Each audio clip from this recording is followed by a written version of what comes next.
We have landmark election news. Right now, Democrats overperformed significantly throughout the night in key elections across the country, from Omaha to Massachusetts to Oklahoma. And let's get right into it. First off, in Omaha, Nebraska, Democrats secured a victory in the mayoral race. You will now have a Democratic mayor in Omaha, Nebraska.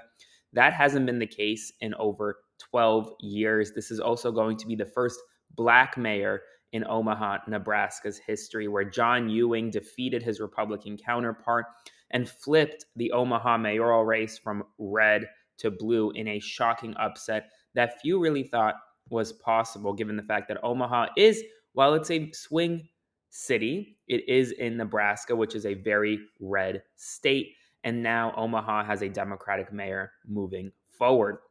But that's not the only significant election result. In Massachusetts, Democrats overperformed by 13%, securing victory in a special election in a state level race there. And in Oklahoma, Democrats overperformed. They lost the special election, but they overperformed by 19% compared year on year to 2024. So what we're seeing is trends across the country where Democrats are either winning or substantially overperforming their 2024 performance. And what that tells me, as someone who looks at trends like this, is that we're about to see a potentially massive overcorrection. The country overcorrected to the right in 2024 by electing Donald Trump as president, giving Republicans the House majority, the Senate majority. But now, heading into 2025, heading into 2026, I really predict that we're going to see a massive correction to the other side, to the left. And we could see potentially a quote unquote blue wave that many had been predicting actually come to fruition in 2026, similar to the way that we saw a somewhat smaller blue wave occur back in 2018. Now, before I continue, if you want to support my work, consider subscribing to my Substack by clicking the button below or sending a one-time donation to support my work via Venmo to Aaron-Parnas. My work can only be done thanks to your support. But that's not all the news right now. We have some serious news coming out of Southern Memphis right now, where Elon Musk's new AI company, XAI, is essentially polluting Southern Memphis communities, including communities that are some of the most vulnerable in the state, those communities that have had the most emergency alerts reported in the entire state of Tennessee. This XAI company currently has about 35 turbines, none of which have pollution control measures in place. They also don't have clean air permits in place. They essentially are not following many of the regulations that are currently in place, or maybe don't have to follow the regulations that are currently in place. But what's happening is that the XAI turbines are producing thick pollution causing smog that is then going into communities in Southern Memphis, communities like the town of Buxton, which currently has one of the largest Black populations in the state of Tennessee. About 90% of its residents are Black. Its average household income, is about $36,000. It's a poor community, and it's also an overwhelmingly Black community, and it's the community that is being impacted the most right now by Elon Musk's XAI smog emitting it's literally polluting these communities. And they're telling Politico, hey, we can't breathe. We literally cannot step outside and breathe given the dangerous gas that is coming out of these turbines, the dangerous smog. And not enough people are talking about it right now. Late last night, a federal grand jury in Wisconsin officially indicted Judge Hannah Dugan.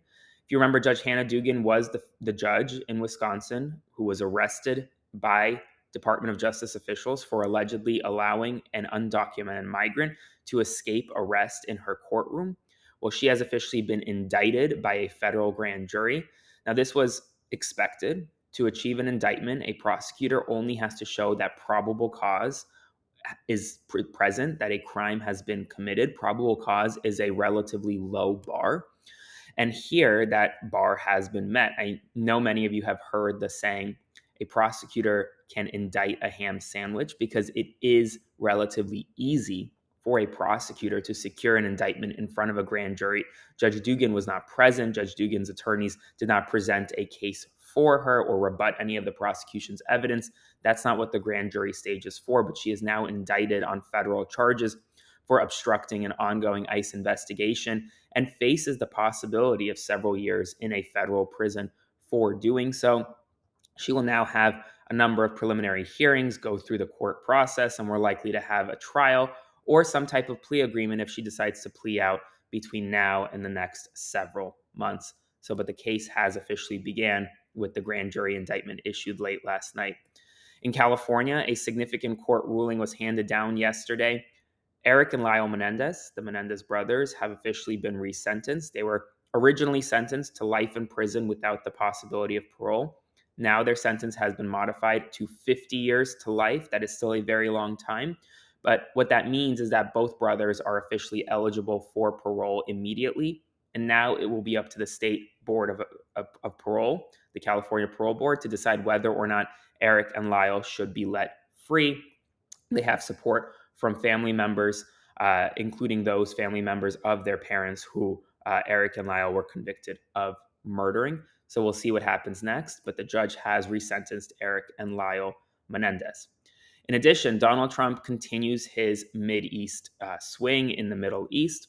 He is currently in Qatar, which actually opened up kind of the floodgates for him, presented him with red cyber trucks upon arrival. This is his second stop on his Middle East tour. His first stop was in Saudi Arabia, where he secured a number of investments from the Saudi Arabian government into the United States, including a $600 billion investment commitment from Saudi Arabia, a $142 billion defense deal, a $20 billion pledge from DataVolt to build AI centers and energy infrastructure in the United States, and $80 billion from Google, Oracle, and Uber in a separate tech initiative. In Saudi Arabia overnight, he also met with Syria's interim president, which is a significant development because President Ahmad al-Shara was, and really still is, labeled a terrorist in the United States of America. There was once a bounty for over $10 million on al-Shara's head here in the United States of America. And well, now Donald Trump has had an informal meeting with him and MBS, Mohammed bin Salman, who is the crown prince of Saudi Arabia. It was an informal meeting. Apparently, the meeting went well. Donald Trump intends on lifting sanctions on Syria in the coming days and weeks. So this is a somewhat of a reset of sorts between the United States and Syria, which is a critical country in the Middle East, especially as Russia and China try to take control of the air and parts of the oil within Syria. So we'll see what happens next. He also announced, Trump, that the United States is exploring normalizing relations with Syria, which would mark a significant development. So we'll see what happens next. As Russia and Ukraine are set to potentially meet in Istanbul, Turkey tomorrow, Donald Trump says that he's always considering secondary sanctions against Russia for its support for Iran. Trump also said that he may go to Turkey if he's needed, essentially, although final plans are not yet determined. Everything is still a bit fluid there. Trump further blasted Senate Minority Leader Chuck Schumer for placing a hold on all Department of Justice nominees because of Donald Trump's acceptance of a $400 million luxury jet from Qatar. So we'll see what happens there. The U.S. Department of Agriculture has temporarily halted the transport of live cattle, horses, and bison through border ports from Mexico for at least 2 weeks because of the New World screwworm, which is a flesh-eating bacteria that has been found, or a flesh-eating parasite that has been found in a number of cattle in Mexico. And finally, the Social Security Administration is now being forced to send out internal guidance on how to handle quote unquote death correction cases. What they did essentially was they tried to add in death dates to millions of Social Security individuals who receive Social Security. But in that process, they declared a number of Americans dead when they weren't dead. And as a result, their Social Security benefits were halted.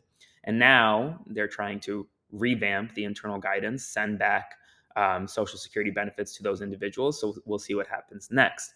Folks, that's all the news right now. I'll see you this evening for another rundown.